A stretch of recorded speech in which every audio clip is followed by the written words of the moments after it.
Jumapili ya tarehe 30 mwezi wa 6, Rais William Ruto amefanya kile ambacho kinaitwa ni Presidential Round Table, ambapo alihojiwa na watangazaji watatu wa huko Kenya, Joy Ageyo wa NTV, Linus Kaikai wa Citizen TV pamoja na Eric Latif wa KTN, ambao wamemhoji maswali mbalimbali kuhusiana na kile hasa ambacho kilitokea baada ya kuondolewa muswada wa fedha wa mwaka huu 2024, na hii ni kutokana na maandamano makubwa yaliyotokea wakati bunge lilipokuwa linataka kupitisha. Haya ni mahojiano ambayo yalikuwa mazito kweli kweli. Hawa watangazaji wawili kiukweli wamegrill, tuseme, wameuliza maswali magumu kwa kujiamini kweli kweli. Sasa hii video inajumuisha mahojiano yote, lakini kwa wale ambao wangependa at least niwaeleze kwa ufupi baadhi ya mambo muhimu aliyoongea katika mahojiano hayo nitakuwekea. Lakini kama wewe ungependa kumsikiliza moja kwa moja, basi shakaondoa, unaweza ukaskip kuanzia pale ambapo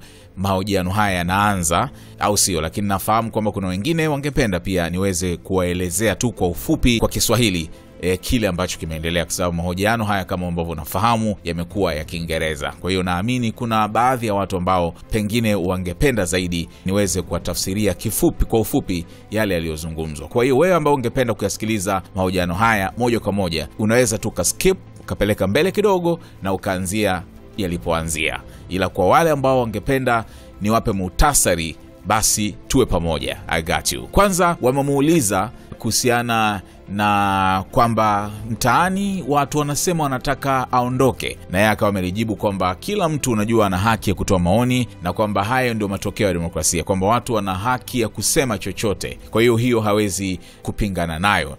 Lakini akaulizwa kuhusiana na vifo vya watu 20 kama ana damu mikononi mwake, akasema hana damu katika mikono yake kwa sababu hajahusika kwa namna yoyote ile. Lakini pia akasema kwamba na pia katika nchi ya kidemokrasia hilo halipaswi atakuwa katika mazungumzo kwa sababu sio kitu kizuri. Lakini akakumbushia kwamba katika maandamano hayo ambayo anasema wahalifu walifanya uharibifu mkubwa wa mali uliosababisha hasara ya shilingi za Kenya bilioni 2.4 baada ya bunge kuchomwa, City Hall pamoja na ofisi mbalimbali. Lakini wakamuuliza swali kuhusiana na waliokufa, kwamba anajisikiaje kuona kwamba watu wamekufa. Akasema kila mtu akiwemo yeye anajisikia vibaya kwa kile ambacho kimetokea, lakini ndio hivyo anasema aliahidi kutokuwepo kwa kile ambacho kinaitwa extrajudicial killings. Alikuwa anarudisha sana hii hoja ya kwamba kulitokea vurugu na uharibifu mkubwa katika bunge, katika City Hall, na wahuni ambao waliharibu maandamano ya amani ya vijana waliokuwa wanaandamana.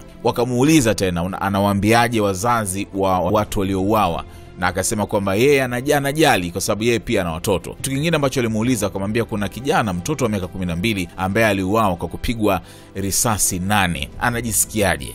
Sasa akaelezea kuhusiana na tukio hili la polisi kuzidiwa katika eneo fulani ambapo jamaa mmoja akachukua bunduki na akataka kudhuru wengine, kwa hiyo polisi wengine ikabidi wamuue. Sasa anasema kwamba haijulikani kama ni hao pia ama huyu mtu ndio aliyeua hao watu wengine ambao akiwemo huyu mtoto wa miaka 12. Unaona? Lakini akaulizwa sasa kwa msisitizo zaidi, huyo kijana ambaye ameuawa atamwambiaje mzazi wake? Akasema kwamba atahakikisha uchunguzi unafanyika na atampa mzazi wake maelezo ya kina ya kila ambacho kilitokea siku hiyo. Akaulizwa tena kuhusiana na hii inaitwa Kenya National Commission of Human Rights, ni tume ya taifa ya Kenya ya kuhusu masuala ya haki za binadamu, kwamba yenyewe imesema kuna watu 24 ambao wameuawa. Lakini yeye hiki kitu kikasema hiyo taasisi, hii tume ambayo nadhani ni ya serikali, iliongea kitu ambacho si kweli, kwamba kulitokea mauaji ya kimbari, mauaji halaiki ya umasaka huko Githurai, ambapo sio kweli. Anasema imagine taasisi kama hii inasema kitu kama hiki kikubwa, na BBC wao wenyewe wakaenda kule na wakathibitisha kwamba hakuna masaka, unaiamini vipi? Lakini ndio hivyo akasema kwamba kutakuwepo na uchunguzi kuhusu hao watu 19 waliokufa. Yeye namba yake ambayo ameshikilia ni ya watu 19. So huo mjadala kuhusiana na mauaji ulichukua muda mrefu sana, na muda pia aliwekewa video ya mbunge ambaye ni tukio la ajabu sana la Kenya, ambaye mbunge wa zamani ametekwa mchana kweupe. Ni mbunge wa zamani wa Nandi Hills anaitwa Alfred Kita. Akaeleza kwamba hili limetokea kwa sababu polisi wanasema huyu mbunge aliitwa na polisi kwenda kuhojiwa lakini hakwenda. Kwa hiyo wakamuuliza, kwa hiyo unataka kuthibitisha kwamba sababu ya kuteka kwake ni kwa sababu hakwenda polisi? Naye akasema kwamba hakuna haja kujibizana hapa, lakini nenda kaangalie polisi walisema nini kuhusiana na tukio hili. Sasa mambo mengine ambayo ameongelea, amesema kwamba kwa sababu Kenya imeukataa mswada wa fedha uliopendekezwa mwaka 2024, basi Kenya itakuwa imerudi miaka 2 nyuma na italazimika kukopa walau kiasi cha shilingi ya Kenya trilioni 1.2 mwaka huu ili kuweka serikali kazi yake. Tumekataa mswada wa fedha. Hiyo inamaanisha nini? Inamaanisha tumerejea karibu miaka 2 nyuma. Alisema inamaanisha kwamba mwaka huu tutakopa trilioni 1 shilingi ili kuwezesha kuendesha serikali yetu. Alisema kwamba serikali haitakuwa na uwezo wa kuajiri walimu 46,000 wa shule za sekondari kwenye mikataba ya kudumu na yenye pensheni. Akaeleza pia kuhusiana na madhara yatakuwepo kwa wakulima na mambo kama hayo. Lakini kingine kikubwa alichosema ni kuahidi kushughulikia matumizi ya kifahari na anasa yanayoonyeshwa na baadhi ya maafisa wa serikali, hususan makatibu wa baraza la mawaziri na wabunge. Amesema kwamba watu wa Kenya wataona mabadiliko siku zijazo, ikiwa ni pamoja na kupunguza matumizi ya serikali na kuondoa ofisi zisizo za kikatiba. Na waahidi, tazameni, kuanzia sasa mtaona mabadiliko kwa sababu lazima tufanye kitu kuhusu matumizi ya kifahari na anasa. Tutachukua hatua ambazo zitatuweka mahali pazuri. Akijibu swali kuhusu ofisi zisizo za kikatiba kama vile CAS na ofisi ya mke wa rais, Ruto alisema serikali yake itaziondoa kuanzia Jumatatu ili kupunguza matumizi ya serikali. Ofisi kama ile ya mke wa rais zimekuwepo awali, lakini kuanzia kesho taziondoa na ofisi zingine ili kuweza kudhibiti matumizi yetu. Kuhusu CAS, mahakama ilijieleza kuhusu hilo na tumetii. Hatutamteua CAS hadi uchumi wetu uweze kustahimili hilo. Rais pia alijibu wasiwasi kuhusu kundi la maafisa wa serikali wanaotembea wakivaa nguo za kifahari na kubeba mafungu ya pesa kwa ajili ya harambee. Alisema kwamba amezungumza na wabunge wa UDA ambao wanazingatia kuachana na harambee hususan za kanisani. Kwa kweli tutaachana na harambee kwa sababu afisa mdogo wa serikali anapotoa Kenya shillings milioni 20 katika harambee, kuna kitu kimsingi kibaya. Hilo ni kosa, alisema. Anasema kumekuwepo na wasiwasi kuhusu wabunge kama Oscar Sudi wa Kapsereti kutoa mamilioni ya shilingi katika harambee za kanisa, ambapo Sudi ni mshirika wa karibu na Ruto. Kingine pia alielezea kuhusiana na wanajeshi wa jeshi la ulinzi la Kenya KDF kwamba hawatakuwepo mtaani wakati wa Kenya watakapofanya maandamano mengine Jumanne.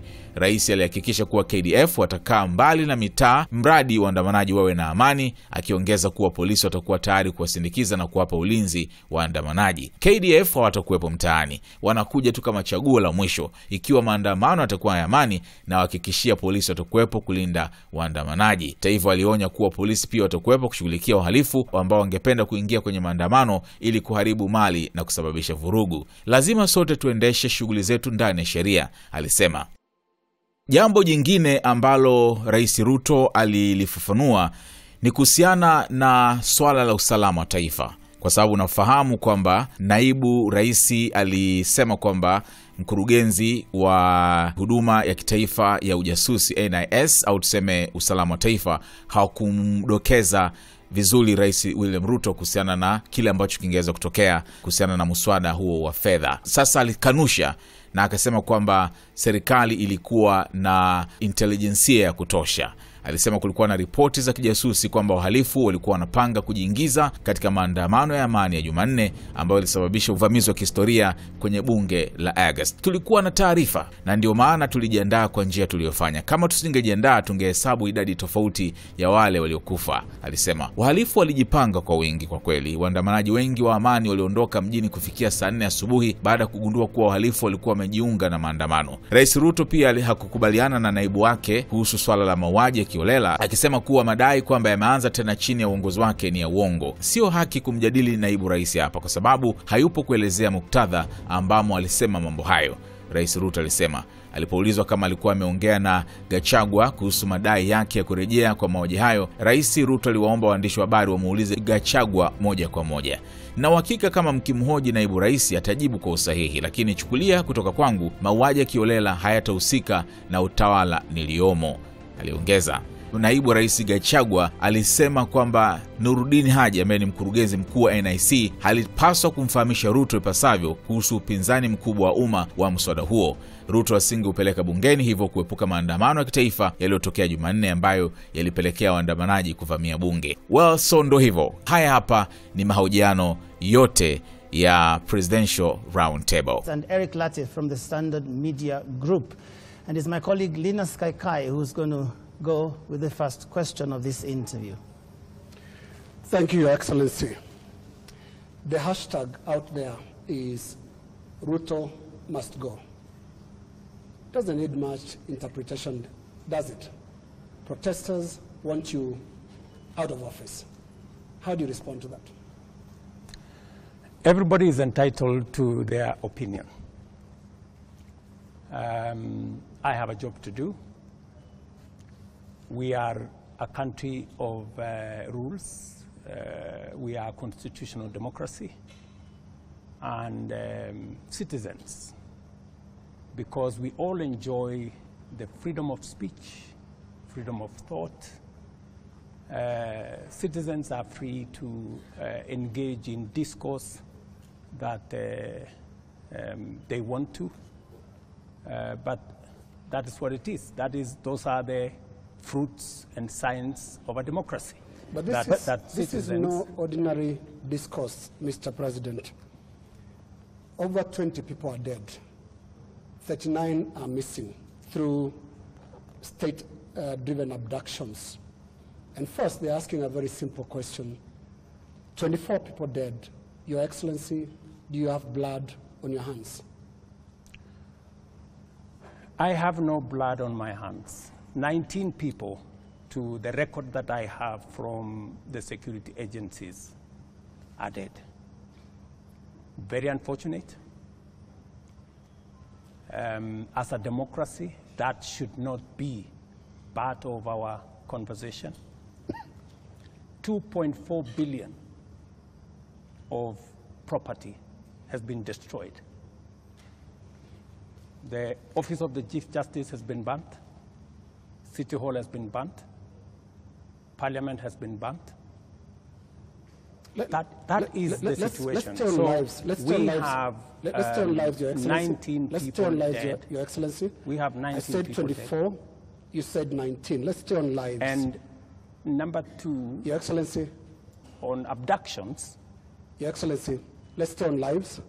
There are people who are burying their children, whether they're 19 or 24, and they're watching now, and they want to see how you feel about the deaths. Give us your feelings, Your Excellency. Let me tell you. And we could give examples, Your Excellency. There is a 12-year-old boy, Kennedy Onyango from Rongai, whose mother narrated how his boy was basically just going to get books for his schoolwork. There is Rex Masai, who was shot in the middle of the street in Nairobi. And these are real human beings. Don't you feel a sense of responsibility for what is going on in the country? Let me tell you the following. Any life that is lost is something that must bother anybody, beginning with myself. And it is the reason why I have told you that when I came into office, I said three things. Number one, I said there will be no extrajudicial killing in Kenya. That's number one. And I have made sure that there is no extrajudicial killing in Kenya. That's number one. Number two, when I came into office, I said I want an independent police service.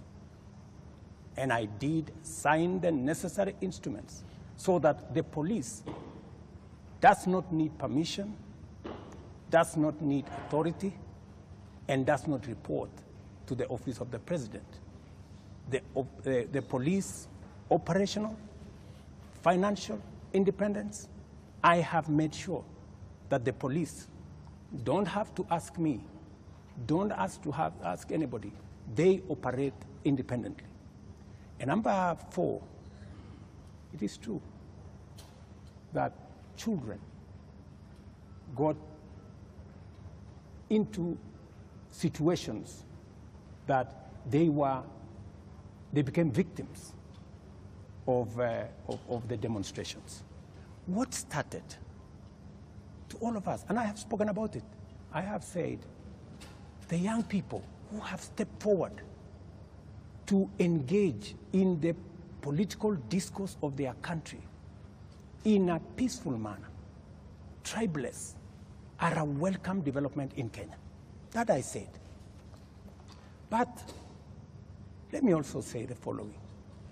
These great young people who have stepped forward to prosecute their agenda, the affairs of the country, I am certain that they did not ban parliament. Criminals and other agents who took advantage of a legitimate concern of Kenyans stepped in, went and banned the Chief Justice's office, went and banned City Hall, went and banned Parliament, and destroyed property of innocent citizens. The parents, Mr. President, So what are you telling them? These things have happened under your watch. I am telling under your watch. I am telling every parent, I have kids like they do, and I care when there are issues in town where criminals can take advantage of situations and create a situation where the police have to use rubber bullets, the police have to use live bullets in some cases, because that is what an independent police service has to do. And I am sure the police have a record and have an explanation for every incident that they were engaged in. And here is the incident, Mr. President. Here is the incident, Mr. President. This boy, 12-year-old, took 8 bullets into the body of a 12-year-old boy. What would you tell the mother of that boy? That boy is alive, right? No, it's not. Kennedy Onyango died. He's died. So he's the one who died. Yes. So you're not talking about the person who was shot with rubber bullets? No. No. Yeah? Shot with bullets 8 times. Let me tell you, Yeah. in Ngong, this is the situation in Ngong, right? In Ngong, there was an incident where the police were overpowered by criminals. They took firearm from the police. They used that firearm against people. And one policeman had to shoot this fellow who had hijacked a gun from a policeman so that not to endanger the lives of more citizens. It is among the 3 people. One of the criminals is among the 3 people who was shot by the police after they overpowered the police and took the bullet and took the gun from the police and used it against innocent citizens.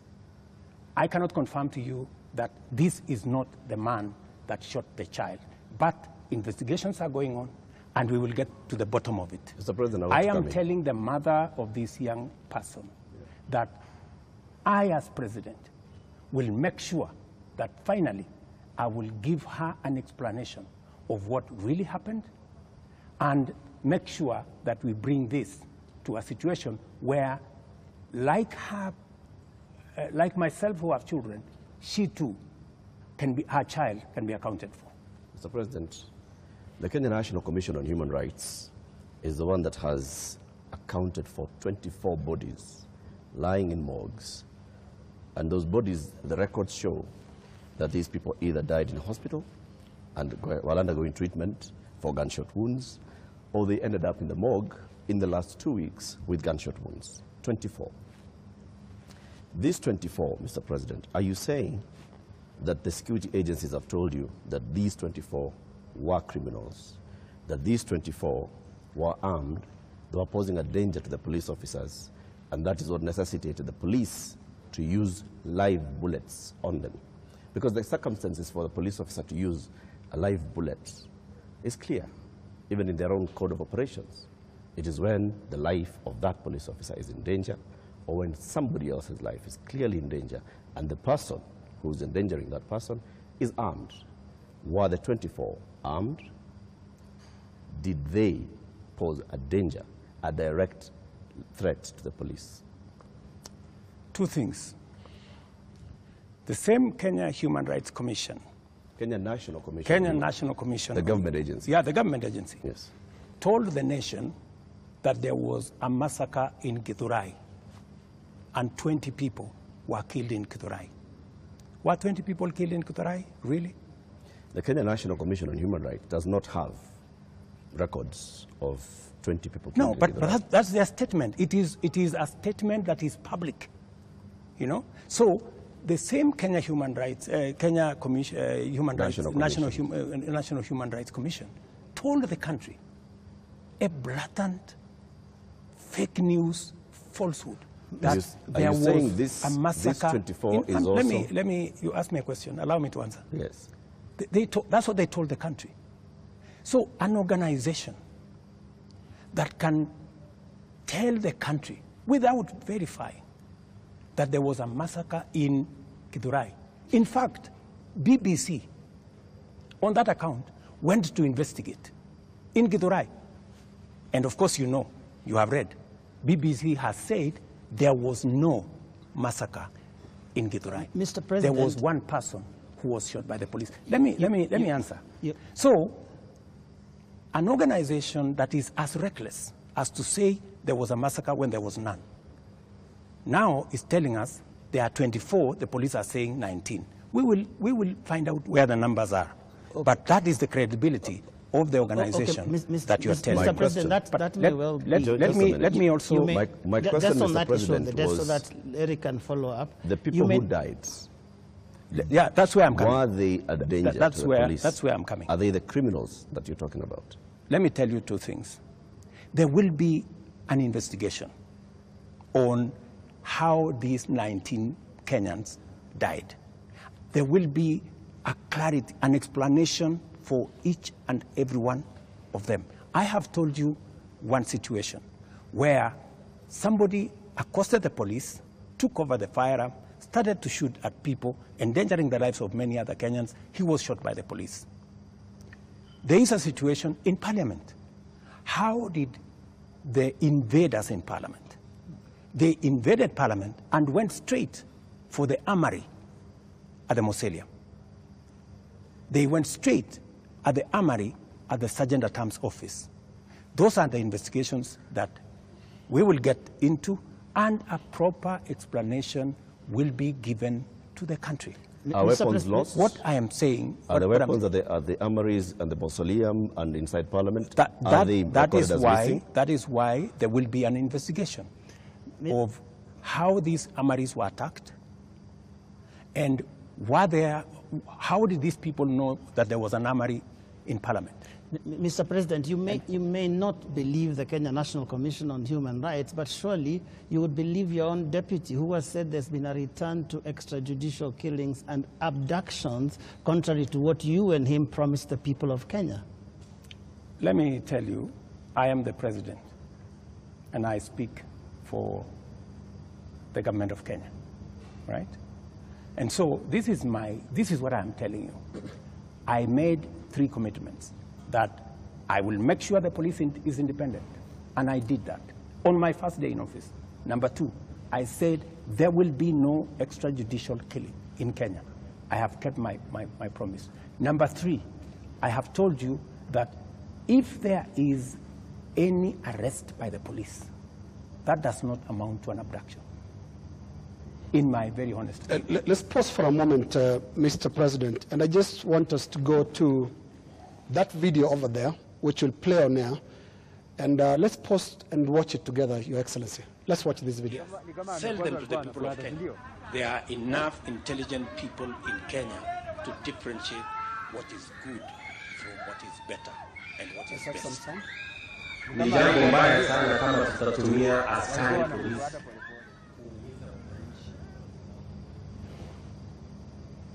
wako na maoni tofauti ya kisiasa.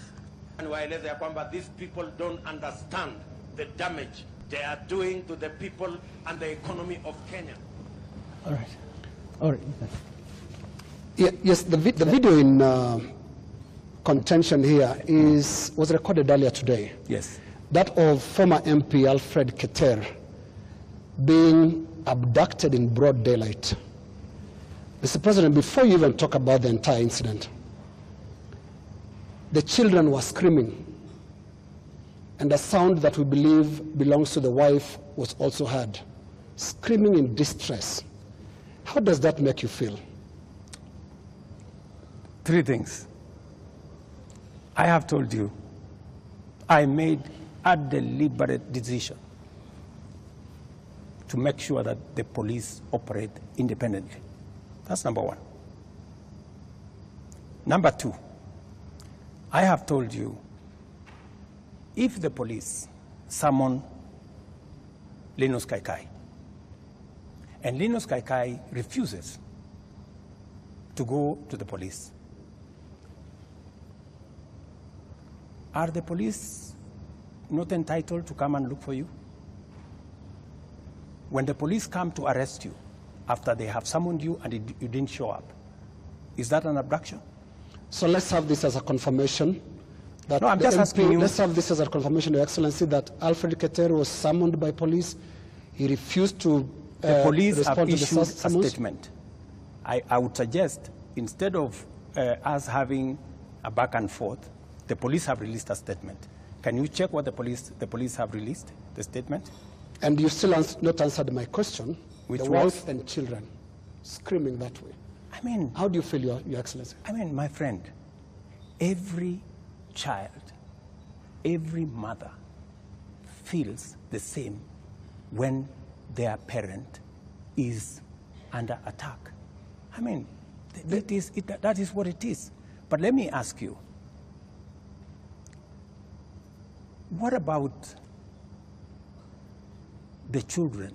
What about the children of those who have lost their lives because of the criminality of others? Don't they feel the same? So we just need to be a country of the rule of law. Impunity cuts both ways. Those who respect the law must be protected by the law. Those who do not respect the law must face the full force of the law. That's how it operates. That's how we will have a society. Here is The same way, we must condemn excessive use of police powers, but we must equally deal firmly and decisively with criminals who put the lives of other Kenyans in danger, destroy property of hard-earned earnings. There are many people, Linus, in this demonstration that have lost livelihoods, that today their children are crying. Today their wives are in tears because they don't know how to face tomorrow. Mr. President, their businesses have been wiped out. Yeah. Their incomes have been destroyed. I have just told you 2.4 billion shillings worth I of hear you, business Excellency. has been destroyed. I hear you, And Excellency. today, as I talk to you this evening, there are families who have tears. There are families who do not know how to face tomorrow. And I've asked you very specifically, President, how do you feel about those tears, especially those who have been killed it's horrible. by police bullets? It is horrible. It is horrible. When you find a situation where people are grieving, whether they are grieving because their parents have been arrested, or they are grieving because their hard-earned earnings of many years, monies there, I have on my phone, people who are saying, I borrowed money. My whole loan has been wiped out. My whole barbershop has been destroyed. My whole hardware has been looted and burnt. And they are in tears. So I must equally work with the police to protect all these citizens. And it cuts both ways, Linus. It cuts both ways. Using the rule of law. Absolutely. Let me take you to just step by step. Absolutely, the rule of law. The rule of law says. The rule of law requires the police to investigate a matter to, when they have sufficient evidence, present that to the ODPP. The Director of Public Prosecutions takes people who are culpable to court. That's the journey in the rule of law, Mr. President. In the case of 39 people who have been abducted, and the abduction here, we're using it deliberately because of the manner in which the people have been arrested, like we've seen in the case of Alfred Keter.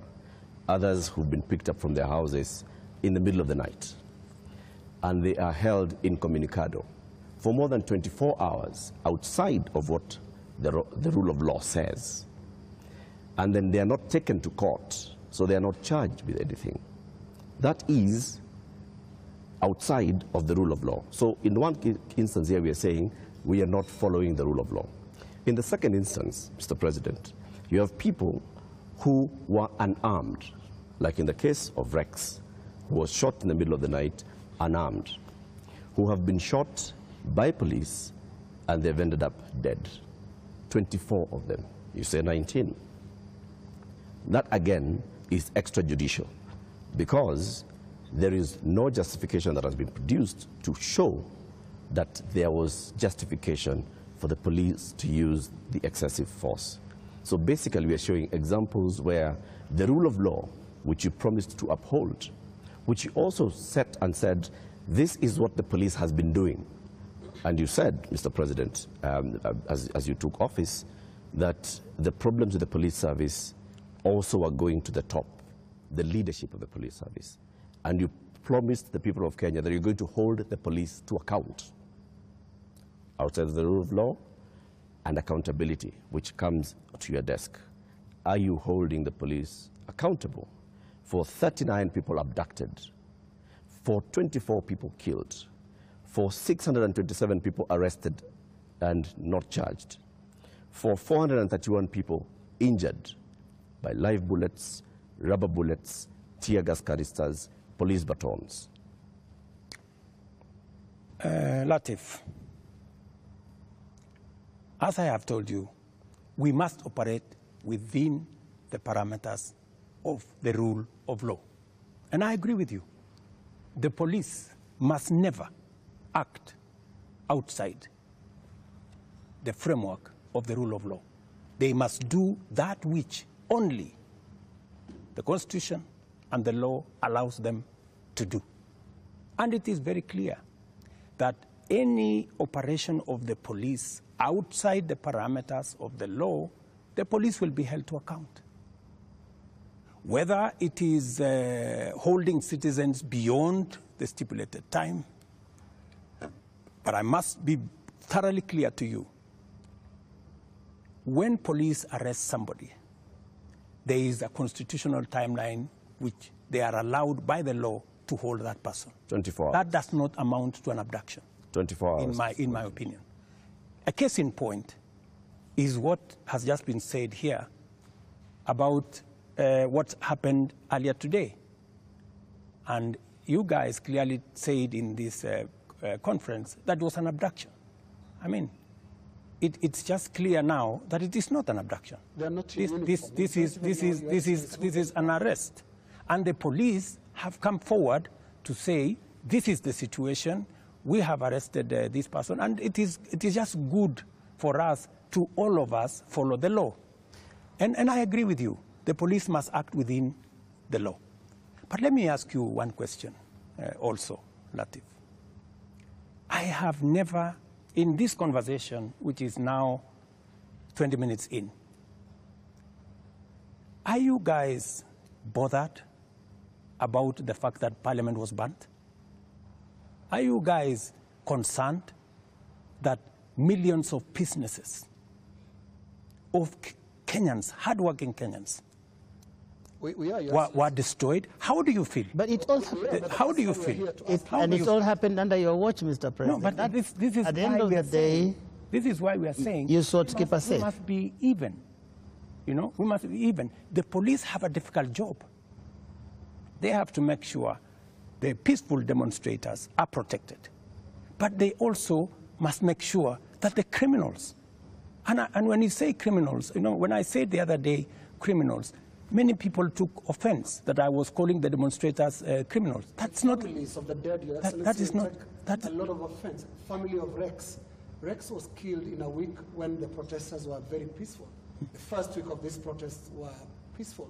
We saw protesters carrying Placards. And water bottles. water bottles.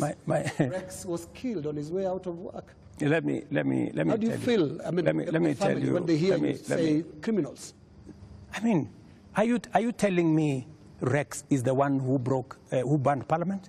But Rex died without breaking anything. No, I'm just telling you. He died before. Rex There are criminals who infiltrated and caused mayhem. And in fact, some of the criminals are actually harmed. They actually harmed the peaceful protesters. Many of the peaceful protesters, they lost phones. They were attacked. In fact, some of the peaceful protesters were attacked by criminals, including a clear example of the one I have explained to you, that they overpowered the police, took the gun from the police, and started shooting innocent people. So we must deal with this situation globally. Mr. President. I feel for Rex and the mother. This should not happen to any child in Kenya, especially when they are engaged in a peaceful demonstration. Mr. President, the concern I've heard from the young people, because I've been speaking to a lot of them, and they said they haven't heard you. In the two statements, actually there are more now because you have spoken in other settings apart from the two addresses you gave. They haven't heard you address them. They haven't heard you talk to these parents. They haven't heard you acknowledge that there were people who were shot by police in circumstances that did not warrant that. Are you saying you haven't seen anything that bothers you about how police responded to these protests? I am very, and I have, and in my first statement, I clearly said that innocent lives were lost. In my second statement, I said the same. There were innocent lives lost. But also equally, as a person who is responsible, I must think about those who are suffering because they were innocent, but I must also be concerned about those who are suffering because criminals caused them immense harm. And that is the balance that I need to be able to lead a country. I must protect everybody. I must protect the protesters, and I must be concerned about their lives. I must also protect innocent people who become victims of criminals who take advantage of a peaceful, democratic process that goes on in our country. Do you feel that you protected all those people in the last couple of days, whether it is people who have businesses, whether it is Parliament, whether it is the people who lost their children? I did my best. If I hadn't done what I did, things would have been much worse. In fact, many people ask me, Mr. President, why did you call in the army? I mean, what choice did I have?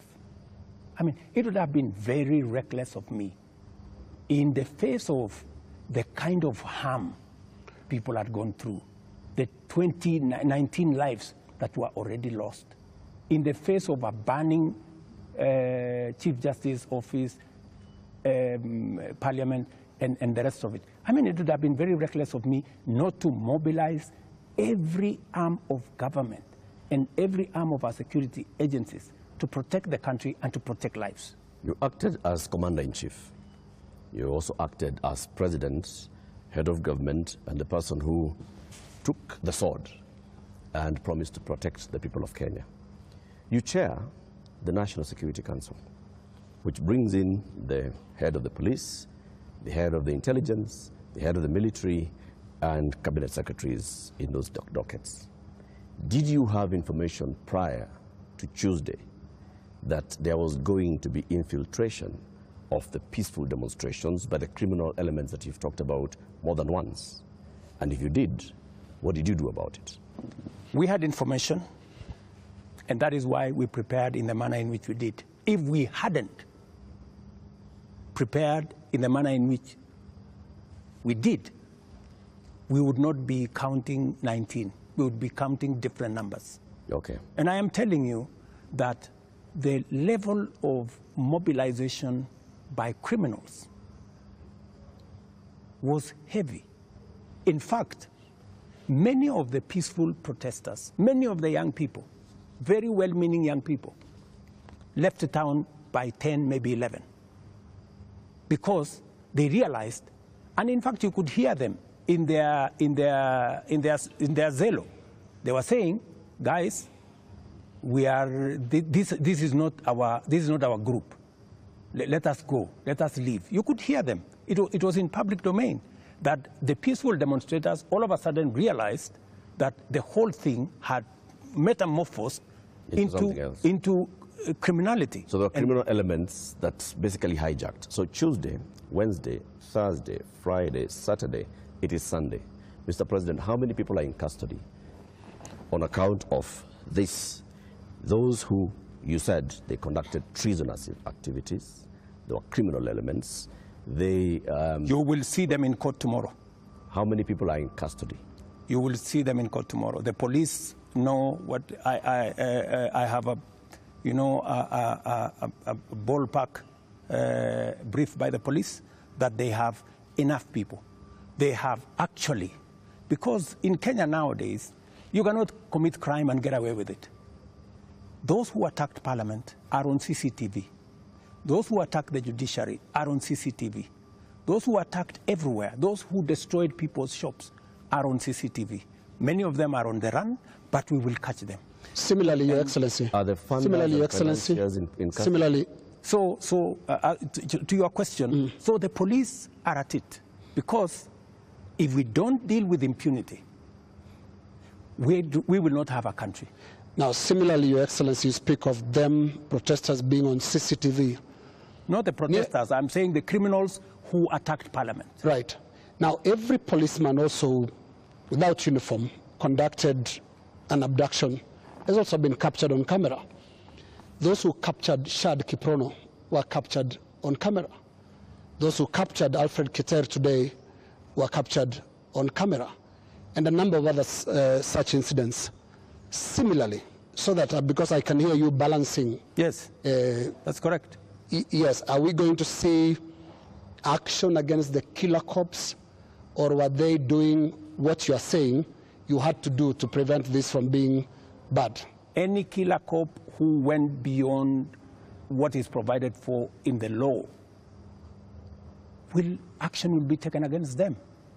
But to your question, are you telling me, Linus, that a police officer becomes only a police officer when they are in uniform? No. Police officers can identify themselves, even when they are in civilian. So, and when a police officer comes to you and says, this is my ID, I am police officer, you are under arrest for the following reasons, that is legitimate. You cannot tell me that because they were in civilian, then what they did was wrong. And you know that's not what they do. And that's not what they did to Alfred Keter or Shad Kiprono. Were you there? We have the CCTV footage. It's there. I would suggest, Linus, that we be fair to the police as well. Mr. And I have given you my word. Any police officer who does anything beyond the provisions of the law know the consequences.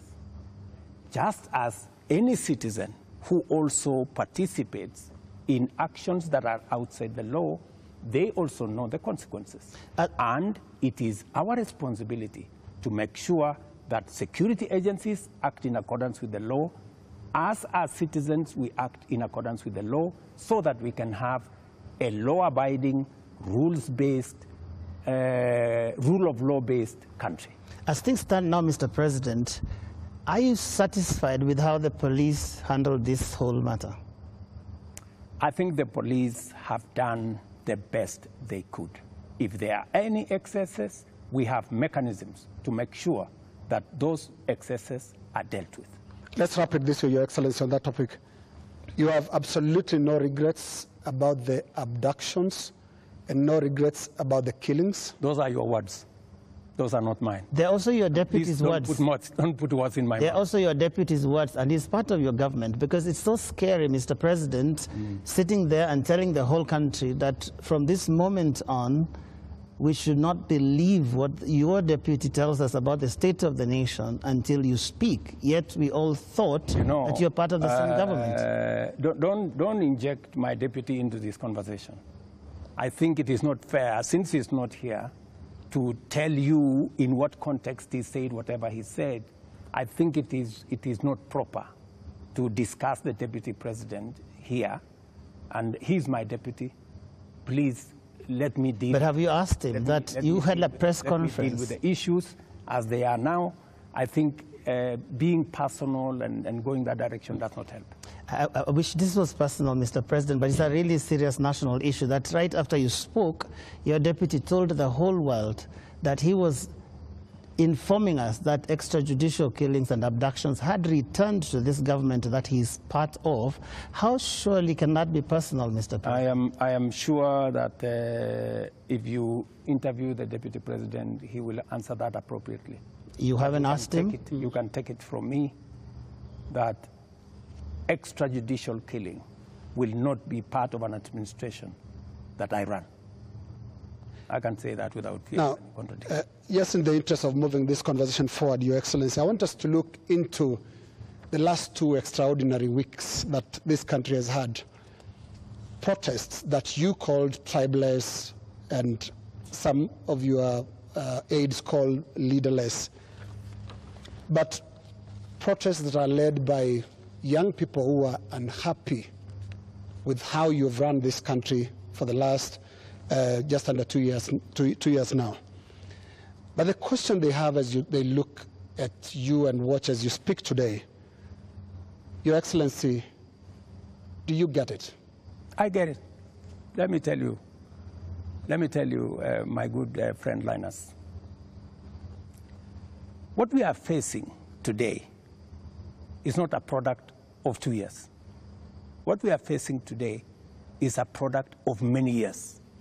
We've had a problem, a youth bulge, a demographic challenge as a nation, which we have ignored for very long.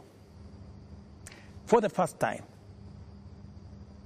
I have decided that I am going to be deliberate, I am going to be intentional on tackling the challenge of young people and unemployment in Kenya. First time, there is an administration that thinks about the young people. Let me give you 3 examples, maybe 4. Well, let's keep it within the 2 weeks, please. No, it's okay. It's the 2 weeks. Yes. But don't look at the 2 weeks in isolation. The young people we have in the street did not happen in the last 2 weeks. They were not born when I became president. They were not jobless when I became, they did not become jobless when I became president. But I want us to... These are young people who over the years, we have close to 4.5 million young people who are out of school, out of college, with degrees, certificates, diplomas, without jobs. And that is why I have done 4 things.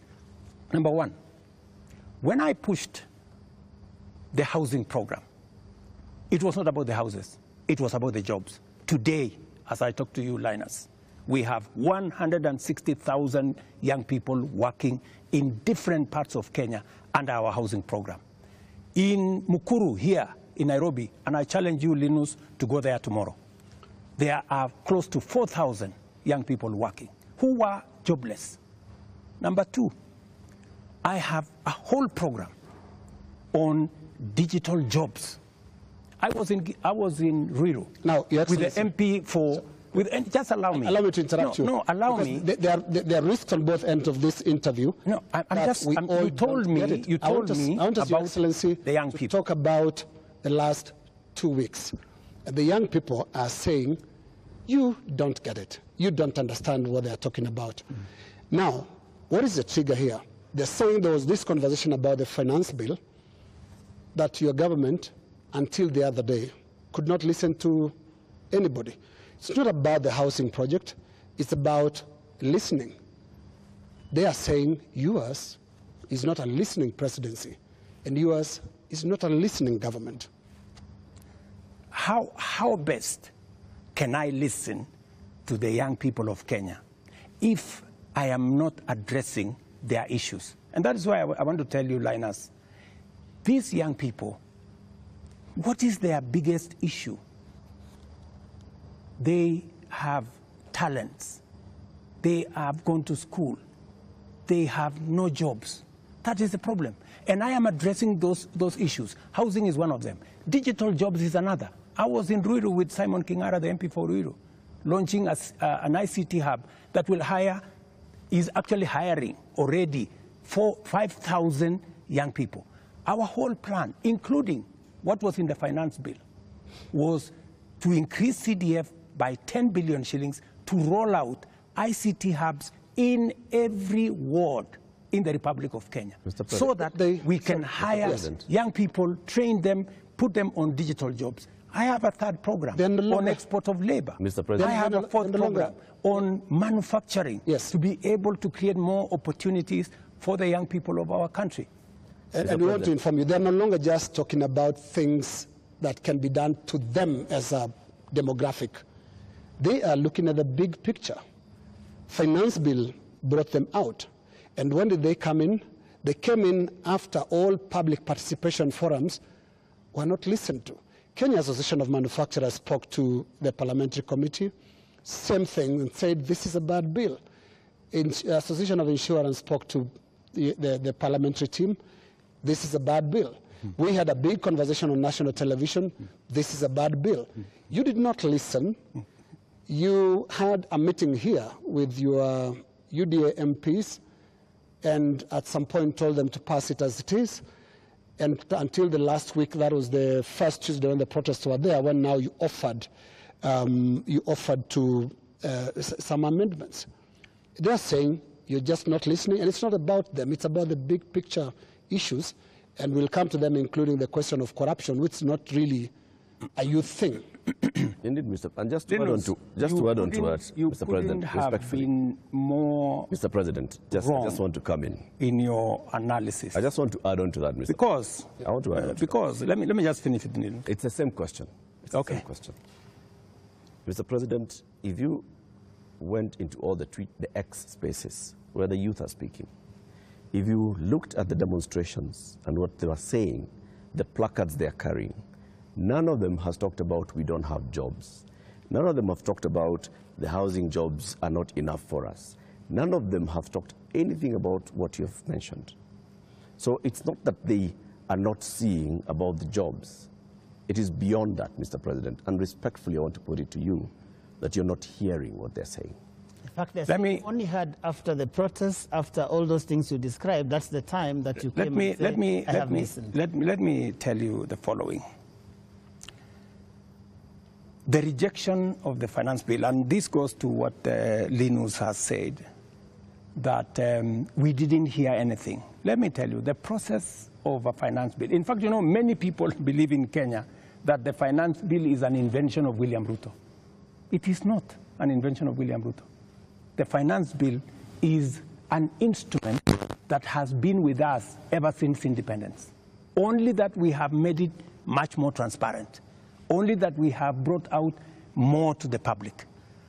And that is why there is greater interrogation of what government is doing, especially after the new constitution that made public participation not a sterile provision of the constitution, but public participation to be an integral part of lawmaking, an integral part of managing the country.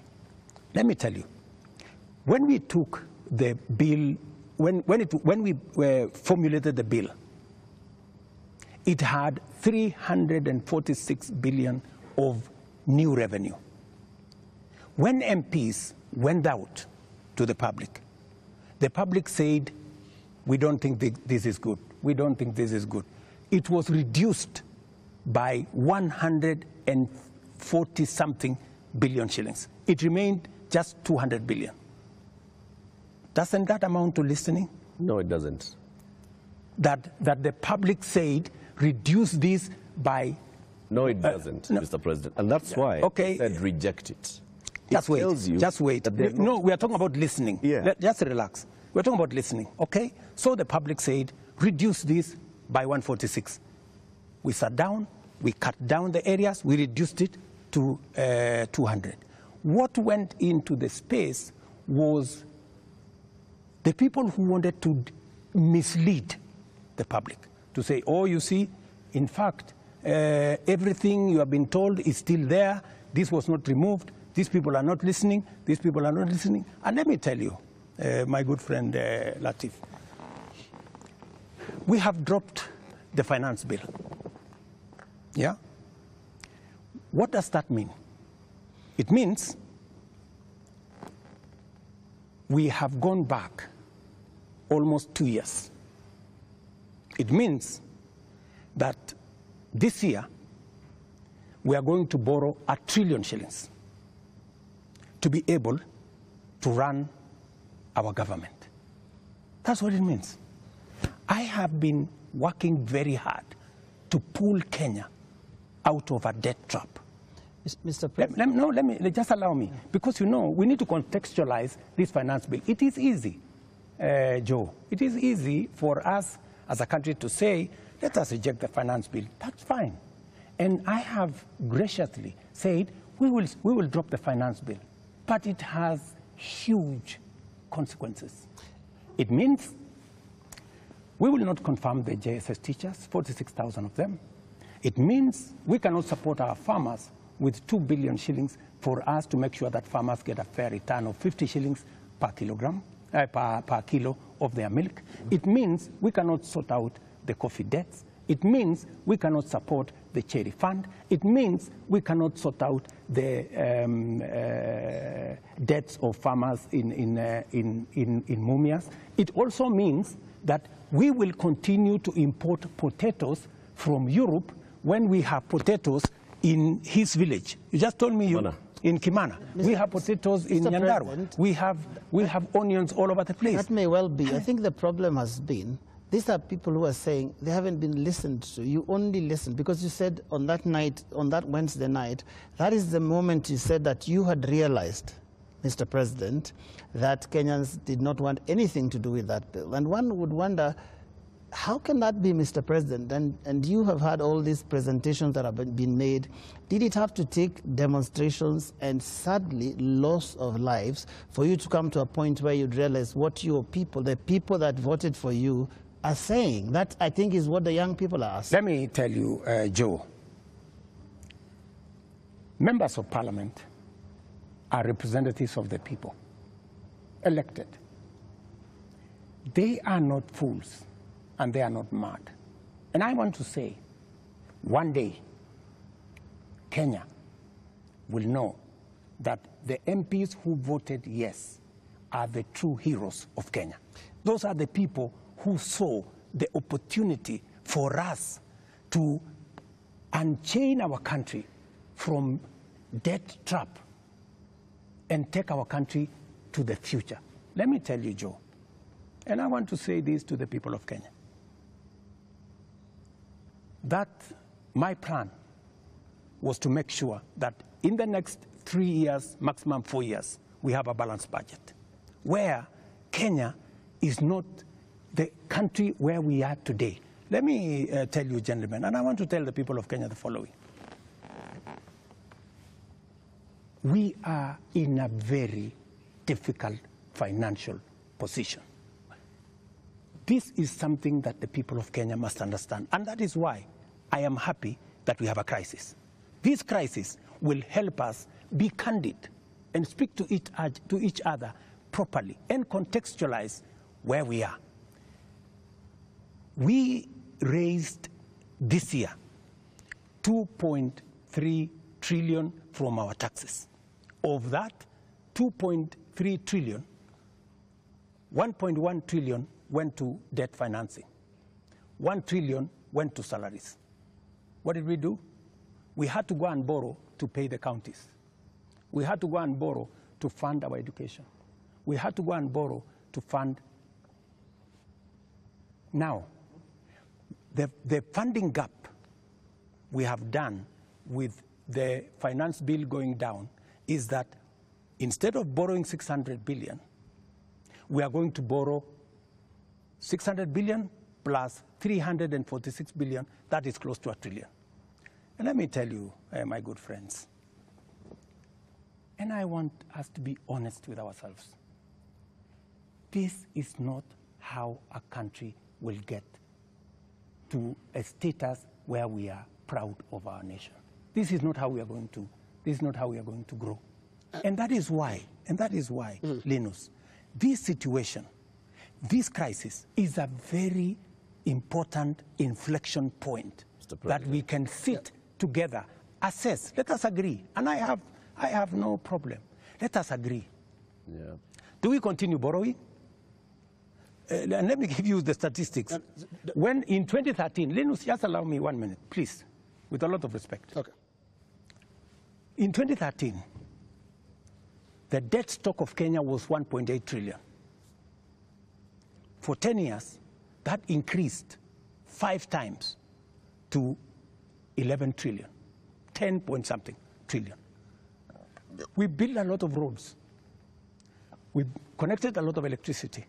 We did many things in 10 years. But we were doing it on debt. Today, we don't have the luxury to borrow because we have reached the limit. And today, let me finish. Today, all the money we borrowed from 2013 is maturing. That is why the biggest challenge that we have as a nation is that we are spending 1.1 trillion every year of taxes we collect from ordinary Kenyans to pay debt, and not the whole debt. That's interest alone. Yeah. Interest principal comes to 1.8 trillion this year. So, my good friends, and yet you want to tell me, William Ruto, don't collect domestic taxes. Go borrow more money. No, Mr. That's President. not what they're saying, President. And What is the alternative? yeah, and I just wanted to come to one. No, what is the alternative? Just help me there. Yeah. Because there are only two things you can do. Either you raise money from taxes or you borrow, period. There is no magic here. There are Kenyans, Your Excellency, right now who do not listen to all that. Yes. They are not interested in that. That's okay, but that's the reality. But I need If you are not, if you do not want to listen to hang on, Your reality, Excellency, hang on, Your Excellency, because I need you to address a very important issue here, and that is one of a trust deficit. There are Kenyans who watch you, Your Excellency, and I don't know whether you are aware that they don't trust what you say. They don't believe what you say. Are you aware, Your Excellency, for example, that a lot of Kenyans increasingly don't associate the truth with you? that is your assessment because you have never associated the truth with me from the beginning. No, there's quite a number of Kenyans. No, I mean, that is your We asked people before we came here this the evening. assessment. Yeah. And many of those that responded to me directly, and to even our platforms, on KTN News, on Spice FM, on NTV, on Citizen, and we were asking them, what question should we ask the president this evening? And the one thing that many of them were saying is, when will he stop lying? So it's not Linus. Can he tell us the truth this time? Let me say the following. I told the people of Kenya that I would reduce the prices of fertilizer from 7,000 to 2,500. I don't know how that is a lie, because they buy it at 2,500. Okay. I told the people of Kenya we're going to have a housing program. A housing program is underway in Kenya. I can tell you, Linus, that whether you believe me or not, facts will not change. Yeah. And facts are not changed by who says it. And allow me to step back a bit, Your Excellency. And facts are very stubborn. Allow me to step back a bit. Yes. And what I'll do is we'll play clips, just a little combination of clips of yourself speaking not too long ago, and I want us to listen to that. I'll stand out of the way because you said it's me that doesn't share the truth with you, and I would like you to respond to yourself, to the clips that we are going to play. But you see, Linus. Let's watch that, Your Excellency. I think, Linus, yeah. You don't bring clips that are in a biased way. you select maybe something that has not happened. Yeah. Can you be fair and select clips across the board? What I said and has been done, and what I said and maybe has not been done. Are there things So let's watch that. Maybe you can watch that. Yeah. Waeleze ya kwamba these people don't understand the damage they are doing to the people and the economy of Kenya. Kwa hii taxes wanaongeza usiku na mchana. Na mimi nataka niwaulize watu wa hapa Manga, tafadhali, mkiona tumesimama hapa mbele yenu, tunawaambia ya kwamba tutengeneze hiyo serikali inakuja ambayo inaelewa lugha ya mwananchi wa kawaida. If you have good ideas, why do you need the police? Why do you need blackmail? Why do you need intimidation? If you have better ideas, sell them to the people of Kenya. There are enough intelligent people in Kenya to differentiate what is good from what is better and what is best.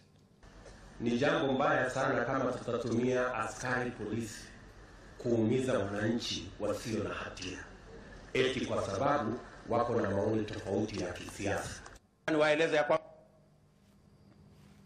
I agree with that. It is not fair to use the police to harass citizens who have a contrary opinion. And that is perfect. That's what they're accusing you of I still doing believe now. that. That's what they're accusing you of now. But you don't tell me that... What is the problem with Alfred Keter? Yeah. Alfred Keter, no, it's not a contrary opinion. I mean, the police have said why they arrested him. It is not because of me. I didn't give any instructions. I didn't even know what was going on. Let me tell you, Linus, I am a very clear-minded person on what I say.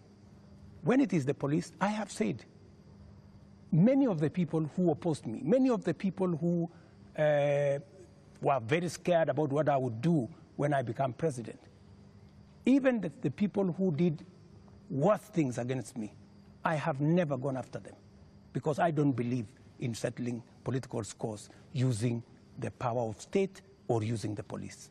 Let me also say the following. When I talked about the taxes that I was on the campaign trail, yes. I was addressing in the campaign trail, it was very obvious that when at that time we were in subsidies, that did not make sense. It is because I removed the subsidies and I changed and put production support.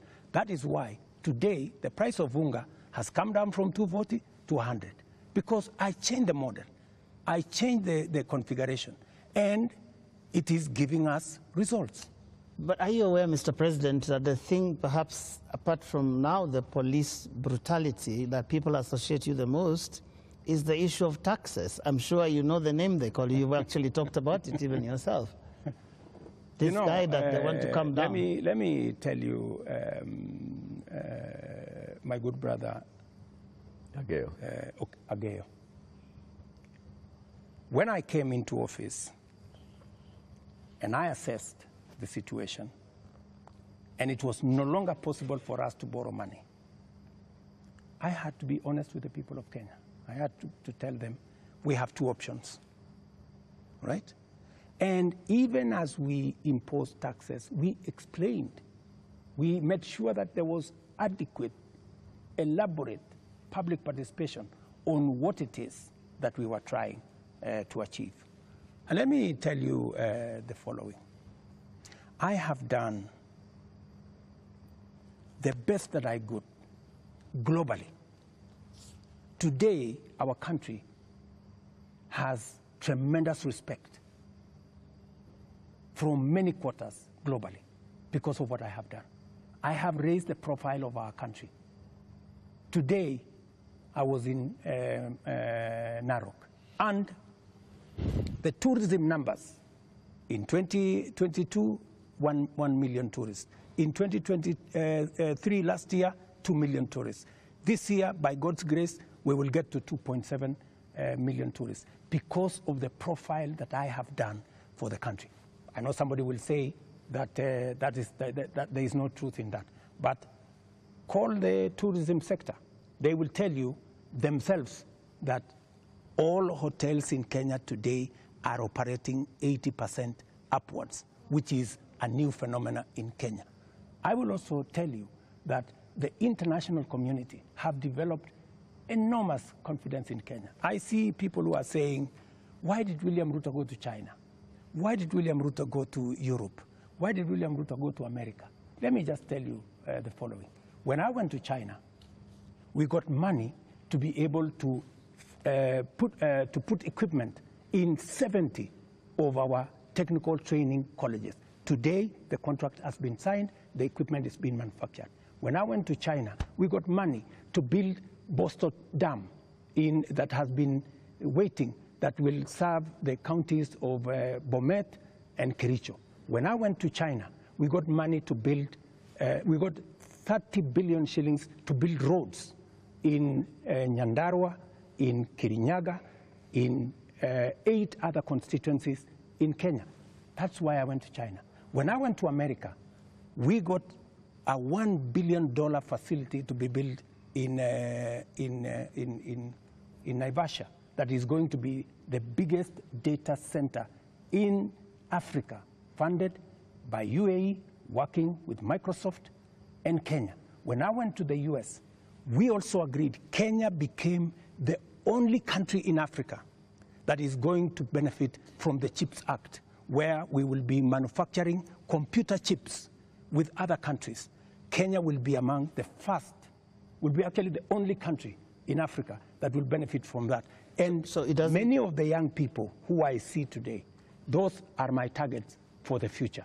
So it doesn't bother you that there's this tag on your head as a president who has overtaxed Kenyans, and that the sufferings that we are going through is because of excessive taxation that you have imposed on Kenyans? That is what I was asking about.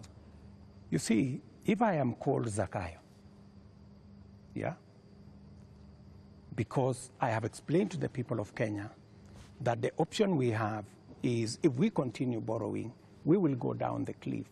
If that is what is going to take Kenya to be saved from a debt default, I don't mind being called Zakayo, because it is a sacrifice worth making. Mr. President, every morning on Spice FM, we have 4 hours of a talk show. And many times we ask people, even those who come to the show, to tell us what is it that the nation is saying when we are seeing people out on the streets. And many of them, even when we said that we were coming, you have invited us to come and have this conversation this evening, they said, tell the president that he's tone deaf. And we ask why and how. And they say, when William Ruto took over as president, he took over a budget of 3.2 trillion shillings. He went to Parliament and he said, Honorable Speakers, I believe that this budget is too high. We should cut it by 300 billion shillings. So you believed barely 1.5 years ago that you can run the country with 2.9 trillion shillings. Barely a few months, you went to Parliament and requested to spend 3.6 trillion shillings. This year, you went to Parliament and initially requested to spend 4.2 trillion shillings. And what do they see in return? They see extravagance in government. They see a government that is pushing gung-ho to employ new people called CASs. They see a government that is purchasing new motor vehicles and trips that are extravagant. They see opulence with those that are close to the president appearing in public carrying wads of cash. They see condescending attitude from those who serve in this government when they're asked, why are you spending? And they respond the way they respond. Your advisors speaking the same. And so they see a government where the president is telling people, we are going to live within our means. We are all going to tighten our belts. We have austerity. They end up with their children not going to school because for months JS teachers are on strike. They end up with, right now, 91 days where clinical officers have not been to work. 91 days, Mr. President. We ended up with intern doctors going on strike for weeks because the government says it has no money. We end up with people going to the hospitals and there's no medicine. We end up with people who are being told that we don't have money to pay salaries, or we don't have money to pay salaries and also having development. Yet, they see all this extravagance and opulence from those in power.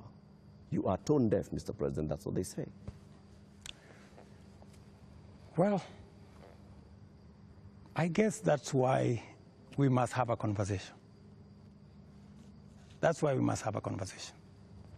And I'm very happy for us to have this conversation so that we can put the facts on the table and we can all of us make a decision. But let me tell you the following. I've listened to you, and let me also tell you that today, the universities, which were almost closed, they had debts of 60 billion shillings. I have enhanced their budget by 40 billion shillings, the universities, because education to me is very important. It is the greatest equalizer. Today, the universities can confirm to you, and I was sitting here with the vice chancellors, that I made the right decision because we are funding the universities better. Let me also tell you, I took the decision to hire additional teachers, 56,000. It has never happened in the history of Kenya. Why? Because education is the greatest equalizer. Many parents in rural Kenya take their children to schools that have no teacher. And we are disadvantaging them. The children of the poor get the worst form of education. They have no chance. I decided, because I said it is bottom up, I decided that I'm going to put more money in making sure the child of every Kenyan has an opportunity to be their best by giving them the correct education. I decided that I am going to put money in farming. The first year, I put 10 billion shillings in fertilizer subsidy, a program that had been scrapped for 5 years. The difference is obvious. Today, by God's grace, we have a harvest. The prices of food commodities has come down. Day before yesterday, Latif, there was a release of where we are with inflation. Inflation in Kenya is now 4.6%.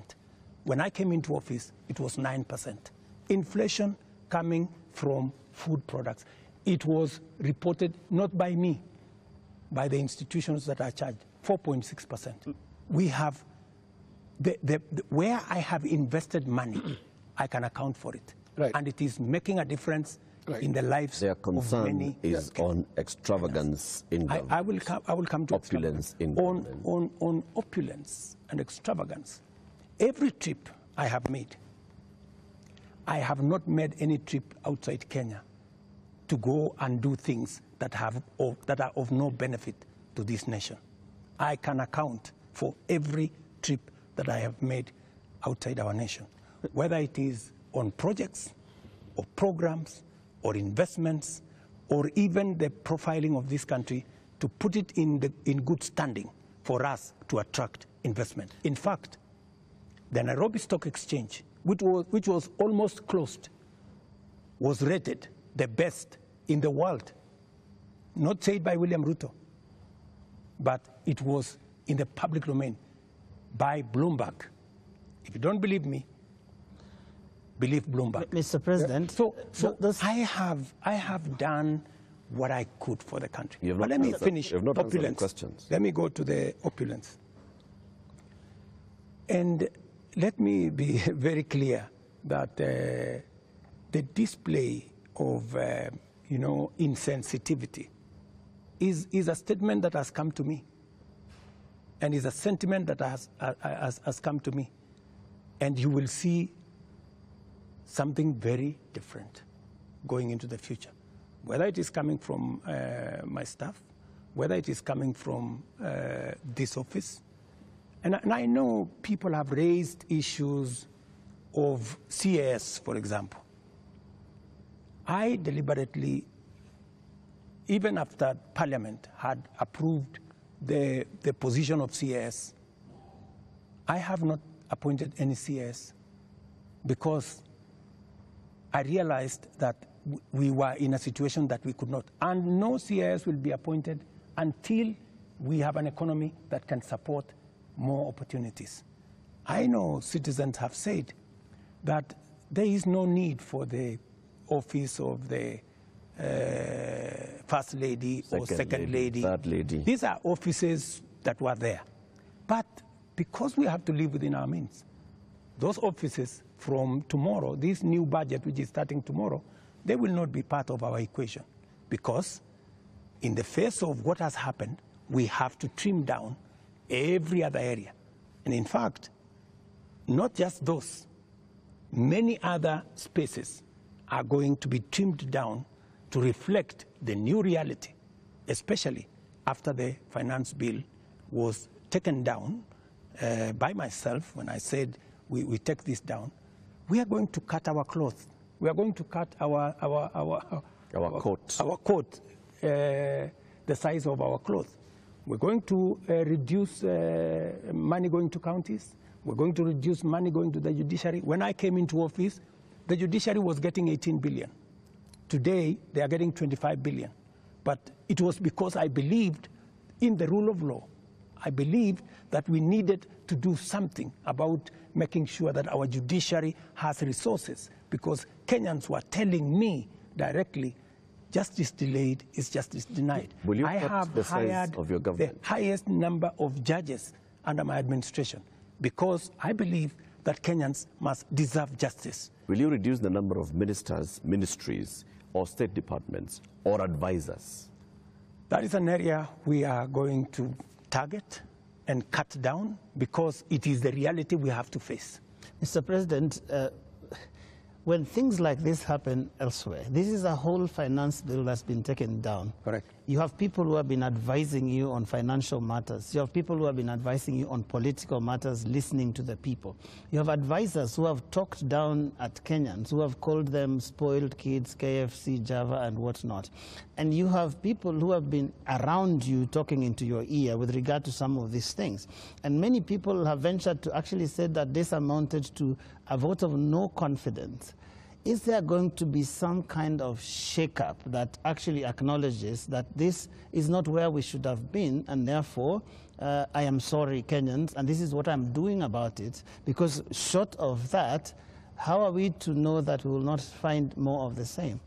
Watch this space. There are those who have said, now that clearly there are many people who have lost confidence in Parliament, there are those who have lost confidence in you, that maybe the way to regain the legitimacy is to go to an election. There is no provision. You know, we are a country of the rule of law. Yeah?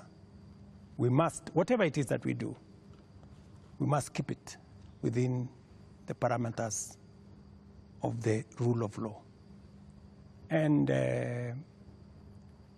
we cannot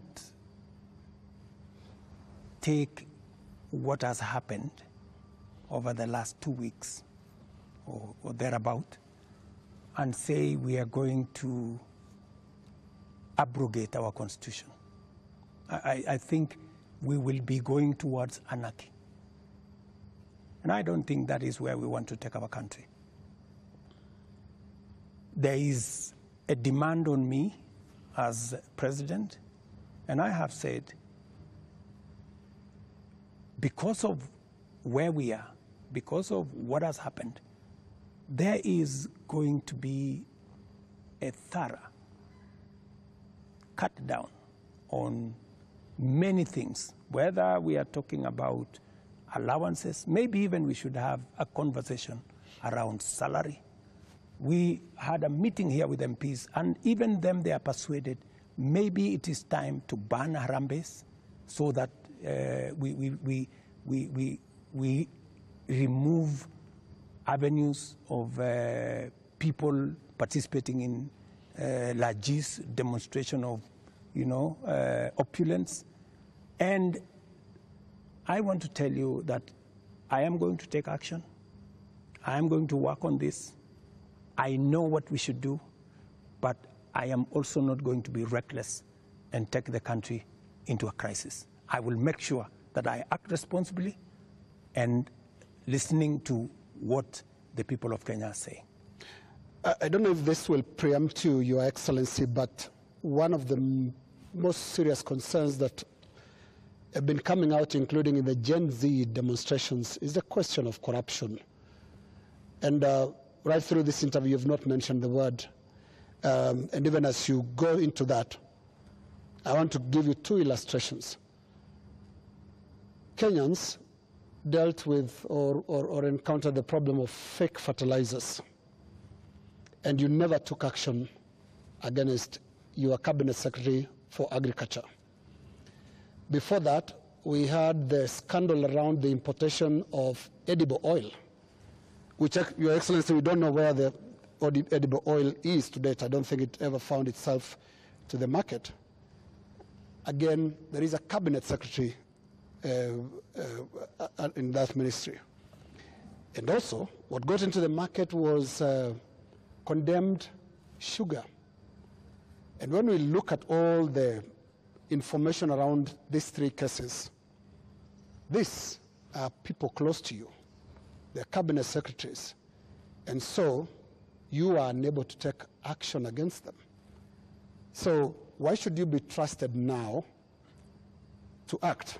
Because there are those who read and say you are really a hostage of those who campaigned for you to become president. They get away with anything. Three things, Linus. We hadn't reached the question of corruption. So don't unfairly accuse me that I have not spoken to it. I am ready to speak about it. That's not number one. Number two,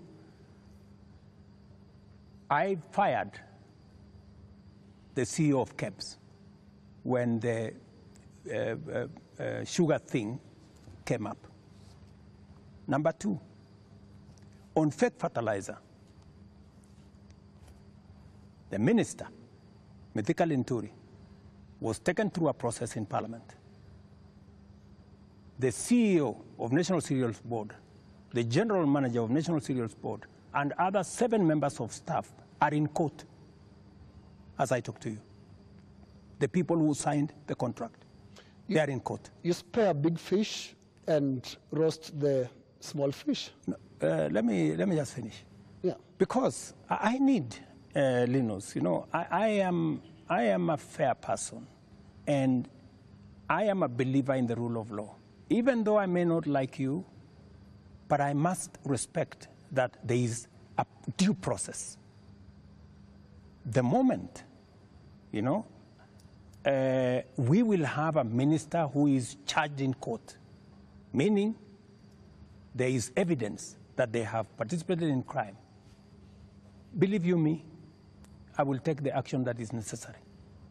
But if somebody is taken through a process and that process comes out without an indictment, I mean, surely we must give somebody the benefit of doubt until it is proven. And the fact that the CEO, general manager, and all the people that were there who actually evidence was found have been arraigned in court. Isn't that a step in the right direction? What a political responsibility. What a political responsibility. Let me finish. And then number 3, the other one you asked me was edible oil. The people who are involved in edible oil, I fired them, and they are in court. We have a new management in Kenya National Trading Corporation. In fact, we've just hired a new management for the Kenya National Trading Corporation. So those are actions that I have taken. And for your information... Void of what Joe is calling political responsibility. Yeah. I mean, but you see, else in the ministry can be... But you see, yes. But you see, gentlemen, if there is no evidence against a minister, surely, do you want me to fire somebody if there is no evidence? You know, there was a time Uhuru Kenyatta, as I served him as his deputy, removed 6 cabinet secretaries. But eventually, they were found that they were innocent, and we had to appoint them to be ambassadors. You know, so some of these, you know, actions must be tampered with process of law, you know, due process. So unless we follow due process, gentlemen, we will end up being something else. Up to this, just a moment, Eric, in a moment, because up to this point, Your Excellency, if I don't want us to lose the context, the last 2 weeks have been extraordinary. We've never seen anything like this. You have KDF troops in the streets of Nairobi. Up to this point, Your Excellency, and including on the question that I've just asked you of accountability within your government, do you think you are addressing the grievances that have made thousands of Kenyans across the country in places that were unimaginable to get out to the streets to say Ruto must go? Do you think up to this point they feel you've addressed their grievances? I am not in their space, so I am doing what I believe I should be doing. I have taken the responsibility to withdraw the finance bill with all the attendant consequences. That I have done. I know what it means, and I know where it takes the country, and it is not a simple decision for me to make. And for your information, the finance bill was going to take Kenya big steps forward. But it's a sacrifice I've had to make because of the political reality that we are in. But it will mean counties will have to take maybe 30 billion shillings off their budget. It means we have to reduce CDF by maybe 10 billion shillings. It means we have to rethink about what to do with JSS teachers. It means we have to put on the freezer. We wanted to hire another 20,000 teachers because there are kids who do not have teachers. It means we have to work on our UHC program. We thought we would upgrade, for example, Linda Mama. You know, we thought we would upgrade Linda Mama. Here is something, Your Excellency. It means we have to hold that, and it means many things. Just hold on, what else do you want to hear? You are speaking outward, but looking at the grievances, they are also asking questions inward from you, Your Excellency. And what I can hear from these grievances that have been expressed quite loudly, you said you are not in their spaces. We sometimes get into the spaces to listen to what they are saying. And all they're saying is, you cannot be, for the next 3 years, the president that you've been for the last 2. So what is that you're going to change about? That's why Linus. That's why Linus. That's why we are here. Of course, it's not going to be business as usual with the kind of reality we are faced with now. It has to be different. Do you regret anything at all? What you should have done better? What your people would have done better? Well, maybe there are things we should have done better. We should have communicated better. I think the biggest problem we have, even with the finance bill, because the finance bill has great things for Kenya. The finance bill says we shouldn't be importing potatoes from Europe. The finance bill says we shouldn't be importing onions or eggs from Europe. The finance bill says we should be growing our own industries. We should be manufacturing diapers in Kenya. We have 10 companies doing that. We should be manufacturing all those things in Kenya. We should be expanding our manufacturing capacity. That is what finance bill was talking to.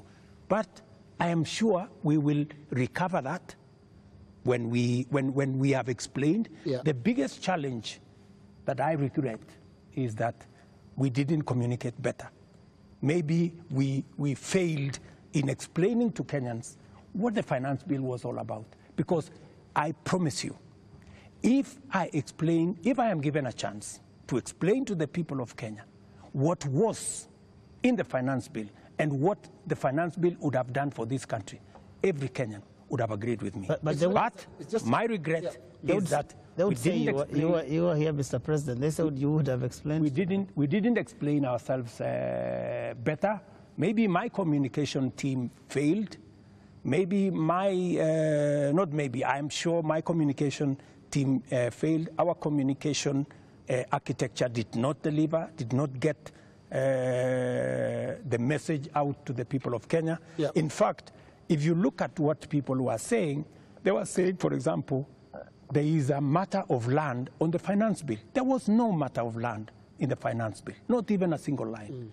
And it is on that basis that people rejected the finance bill, and many other things that were not in the finance bill. Now, communication is about words, Mr. President. Let's go to the deeds, because when you see what Gen Zs are doing, for the first time in the history of this country, we've had protests on the altar of the Holy Family Basilica, because the young people of this country are telling you the political culture, which you've been part of having politicians speak in church, converting the platforms into, converting the pulpit into campaign platforms, must end. So I'm not hearing you addressing and looking more inward into this whole picture that the Gen Z is painting. They're not just talking about some of those things that you're raising. On that, Linus, I have even had an occasion to speak to church leaders here. On that, on matters of politics on the pulpit, I am 100% aligned. We shouldn't be using pulpits in churches or in any other places of worship to prosecute politics. It is not right. And I agree, we need to change that culture. We need to change the culture of Harambee. Harambee started as a noble exercise. It supported many people to go to school. It supported many people to deal with the challenges of medication and hospital bills. But I think it has been stretched. It bred corruption? It has stretched too far. And I think it's time, corruption? As a country, we must stop corruption. We must stop Harambees, because it is occasioning and it is breeding, if I may say, corruption.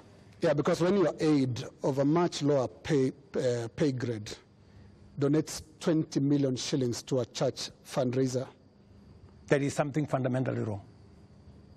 And that is why this conversation is necessary, so that we can stop it.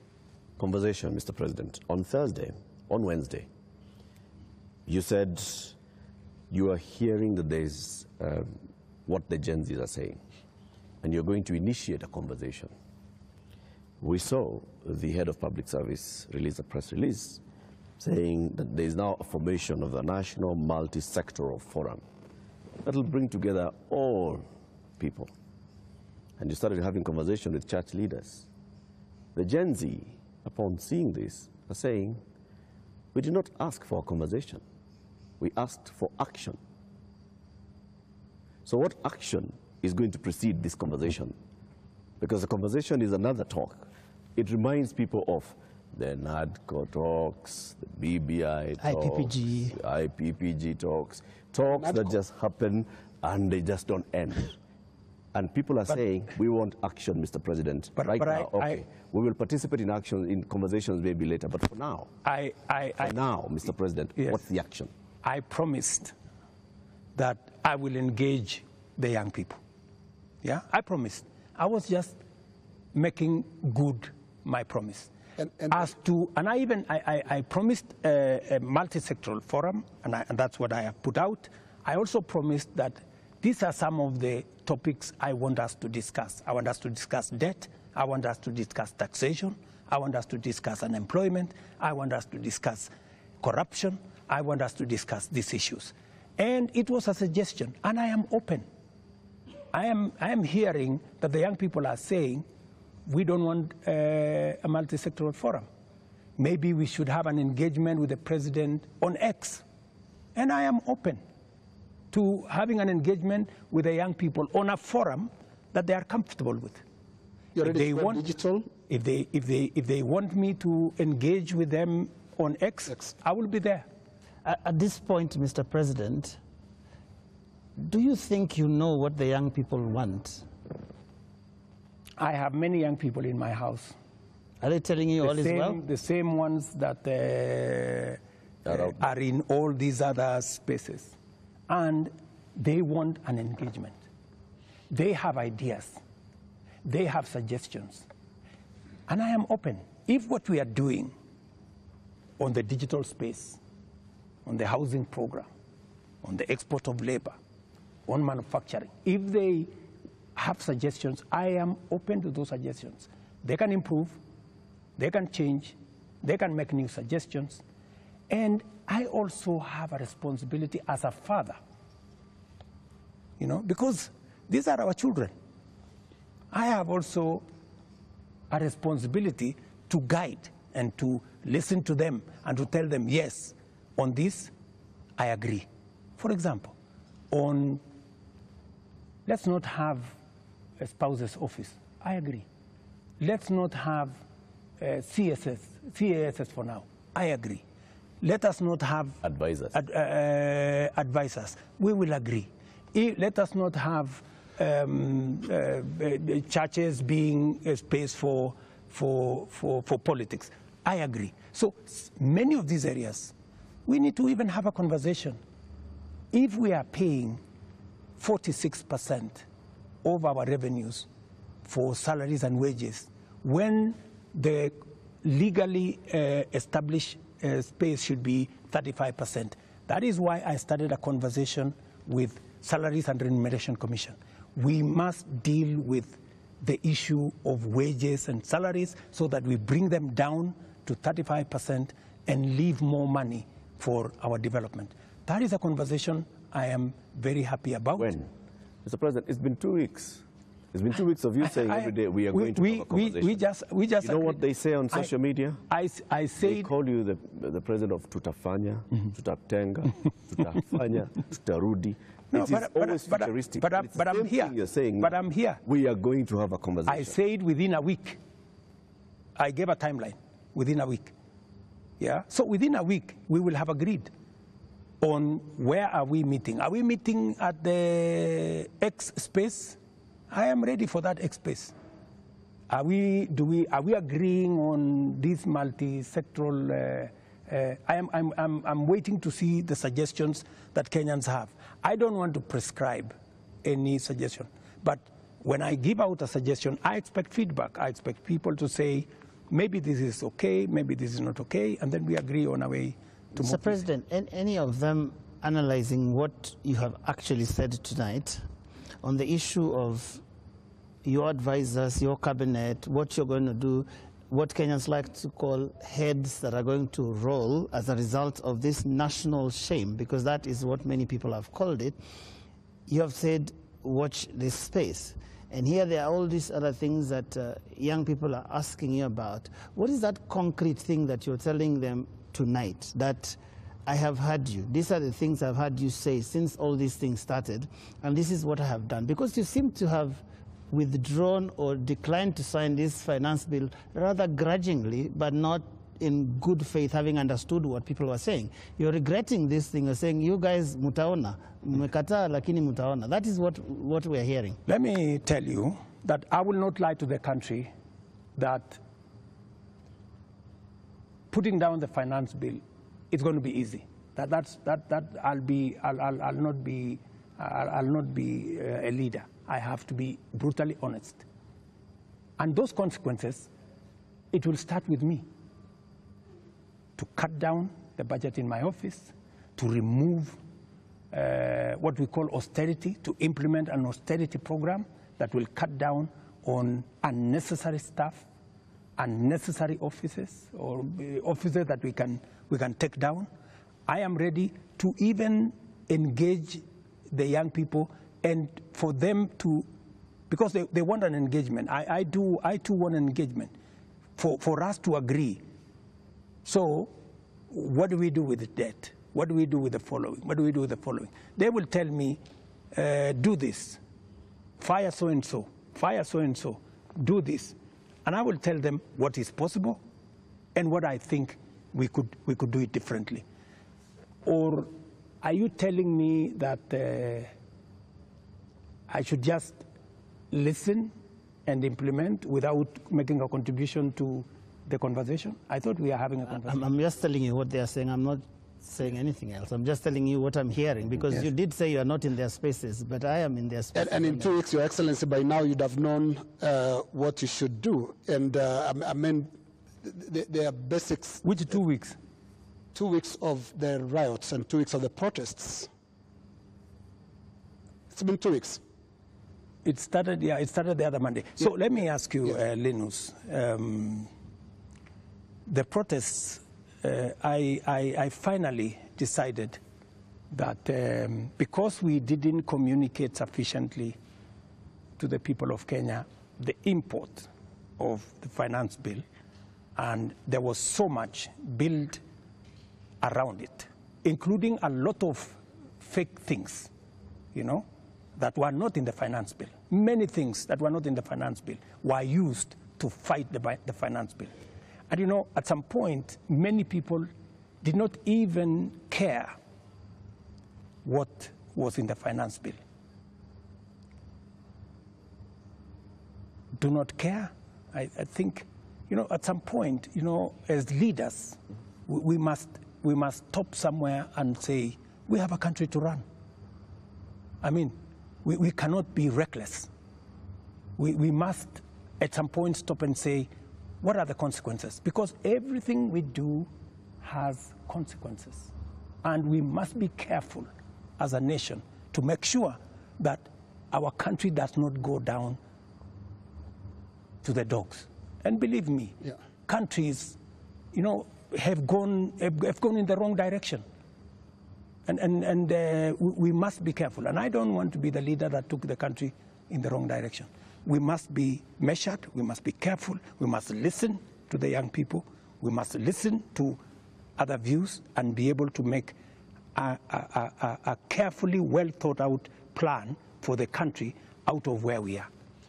Yeah, but what if the protesters are actually saying something in totality about your government, not just about the finance bill? It's not about just the finance bill, is it? Linus, as I have told you, we are a democracy. The people of Kenya can make a decision, yeah?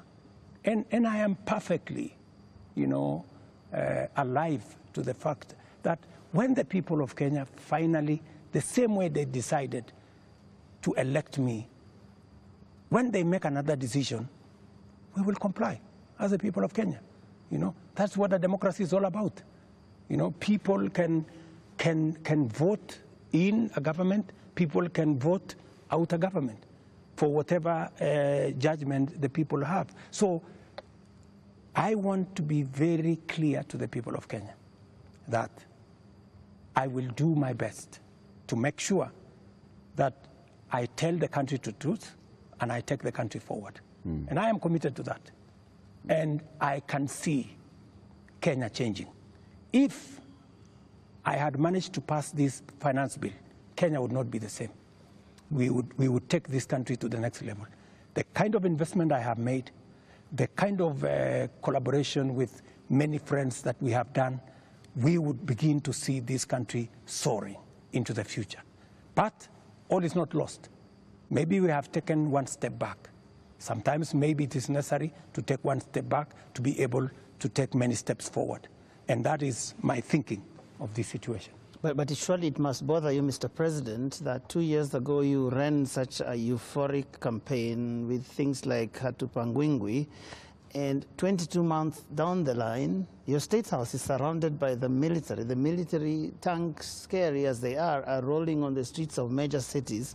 And as we sit here today, people are saying Ruto must go. Surely that is such a fast slide. There must be something that causes one to pause and say, how did we get here? What happened here? And one would have expected an earth-shaking statement tonight that tells the country, I get it. Something has shifted in a major way in our country, and I'm also shifting, as your president who's listening, and this is the new direction things are going to take? Let me tell you,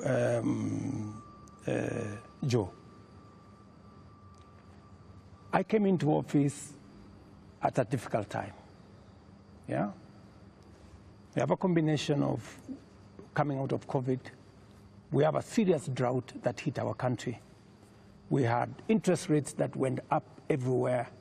We went into a very difficult situation. What did many countries do? Many countries went and defaulted. And I don't want to mention countries because it's not right to mention. But almost 8 countries in Africa went down. Many people expected Kenya to be among the 8. But believe you me, I have carefully managed the economy of Kenya. Kenya is not among the countries that have defaulted. If anything, we have running programs in Kenya. We have a whole housing program that is running. We have a whole digital program that is running. We have made changes in our education. We've hired more teachers. We've made sure that we have a new funding model for our universities. We have supported our farmers. We have reduced the cost of living. We have done many things, even in the context of all the challenges that we have had. I am telling you, I came in, and I believe I am the right person to be in this space when Kenya is in a difficult position, because I believe I am the person who can sort out the challenges that faces Kenya at a point like this. But when the public and the protesters, the Gen Z, some of who actually formed the base of your election campaign, are telling you, we are disappointed, you've not delivered. Hashtag Ruto must go. What do you tell them? Let me tell them the following. Good friends, the young people of our nation, my sons and daughters who supported me to win the election. I hear you. In fact, I saw, I think it was on your headline, a gentleman from my village who was saying, the president has let us down. Many children in this village are not getting jobs locally. That is why they are going abroad. Little did he know, my good friend from my village, that the children, the 500 of his colleagues around our village, are actually part of my plan on export of labor. They have actually, I intentionally supported them to leave the country because we got them jobs outside Kenya. So I am telling the young people of our nation to be patient. Our housing program is rolling. We will be hiring more architects. We will be hiring more engineers. We will be hiring more professionals to support our housing program. In the next 2 years, we will have 300, maybe 1,000 people working in that space. Be patient. We are sorting out the challenges that are facing our digital space. We're rolling out our digital space. Young guys, by the end of next year, God willing, we will have a digital hub in every ward in Kenya, because we have already started that process. Every TVET in Kenya today has an ICT hub with young people monetizing their talent. I want to tell them we are full speed into manufacturing. That is why we're saying we're no longer importing clinker, we're no longer importing steel, we're no longer importing clinker, we are no longer importing furniture. We are going to stop importing eggs, we're going to stop importing onions and all this, because we want to promote our local manufacturing to be able to create jobs for them. We are no longer going to be importing diapers or sanitary pads from other countries. They are going to be manufactured here. Mr. President, I have worked with the industries to make sure that we create opportunities for these young people. We're going to work with them to deal with the challenge of corruption. We're going to work with them to cut down on government largesse. I am going to make sure that we have a lean government that responds to the reality of where we are as a country. That is what I am telling my good young people. There's another group of young people. Please speak to them directly. Yes. The young doctors who are in university graduating this year, Yes. who are going to look for internship Correct. the next year. The young JS teachers who were on strike a couple of weeks ago, who are expecting to be absorbed into full permanent and pensionable contracts. Correct. This year. The young clinical officers also who are graduating and they expect to go on internship. The other clinical officers who are hired on contract during COVID and other programs that are just contracts, and contracts are coming to an end. I am telling the JSS teachers, I had factored in 18 billion shillings in this year's finance bill to be able to transfer them to permanent and pensionable. Because in my phone, so many of them have asked me, Mr. President, we came in, we had an agreement that we are going to be interns for 2 years, we will move to permanent and pensionable. Although I don't have the finance bill, I want to tell them, give me a bit of time, let me figure this out, how we are going to do it without the finance bill. We had also put 3 billion shillings for the doctors so that we can be able to sort them out, especially the intern doctors and those who we intended to hire to, under our UHC program. I had put 10 billion shillings on the UHC program under the finance bill. That is now not in the equation. I have to figure out, let them just give me a little time. I'm going to figure it out again because I know and I feel and I made a commitment to them that we will do this. So even in the absence of the finance bill, and even as we cut down on expenditure on many other areas, it is still my commitment that we will see what to do with them so that the job they are doing in teaching our children, in treating our people, do not go to waste. Mr. President, we're almost winding down this, but have you noticed that those young people, they actually have worked out the things that they believe you can take out and still be able to do the important things? Because you seem to have this elaborate plan, and I'm wondering where their views will fit in, because you seem to have this all worked out, but they probably don't want all those things. That is why they have figured out. That is why, you know, part of what I told you, Joe, is communicating, you know, and I hope this time round I find a medium where I can engage, you know, and I am ready to go to this place to engage with them. And I want to tell them, this is my plan, okay? Tell me how I can make this better. Tell me this is not good enough, you know? Change this. Because I have seen some of the demands they have made. They have said that don't hire CASs, and I agree with them. They have said, remove the office of the first lady, the spouse of the second lady and all that, and I have agreed with them. They have said a couple of things that we already are in agreement. They have, of course, said some of the things, abolish the office of women rep. I've seen they have also said we should reduce the salaries of MPs to 200,000 or something. Some of those things are things that are not in my power.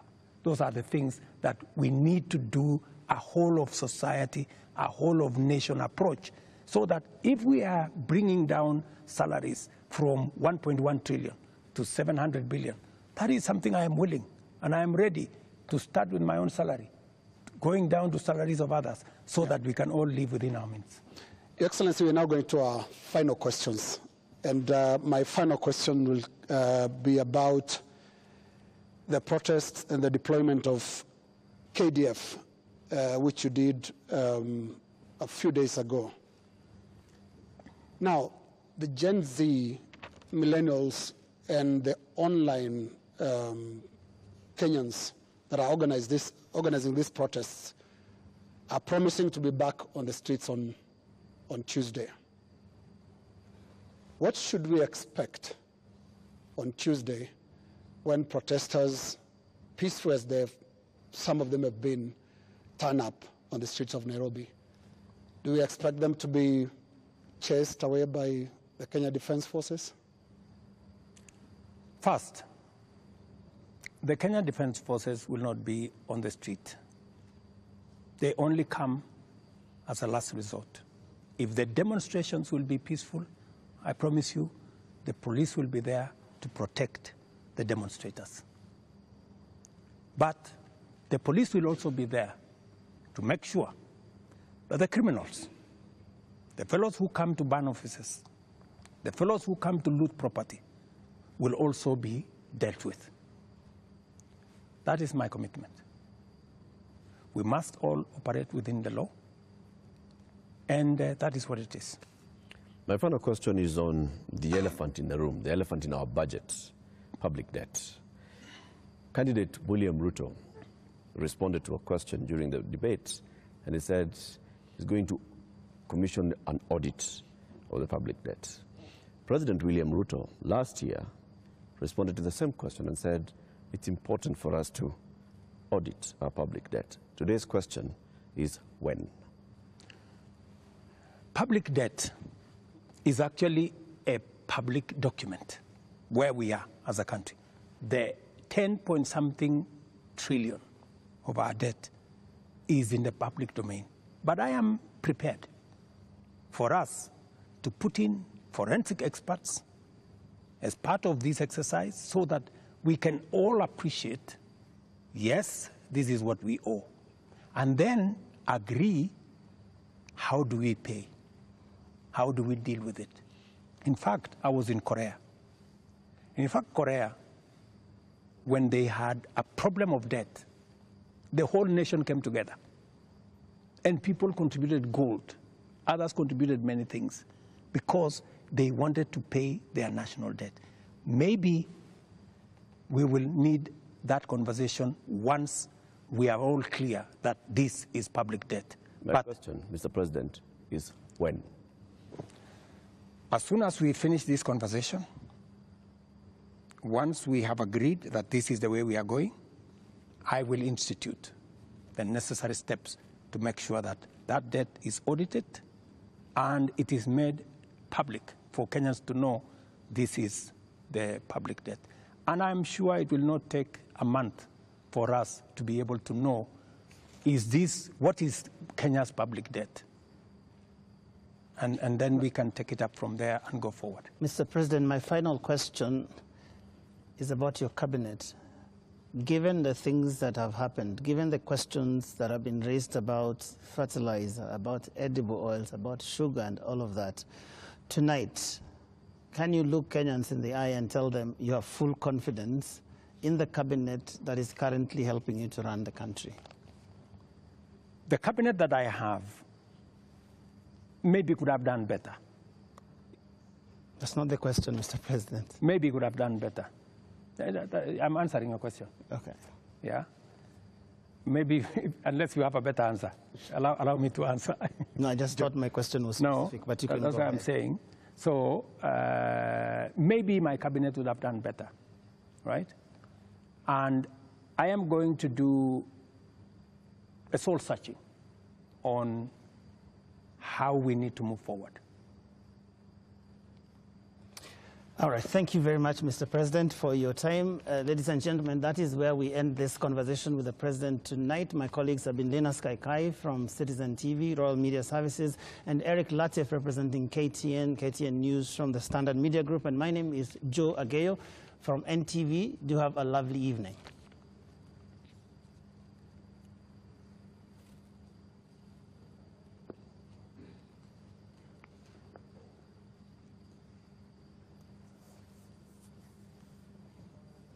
Shut up. Get in the know, come on and get the ball.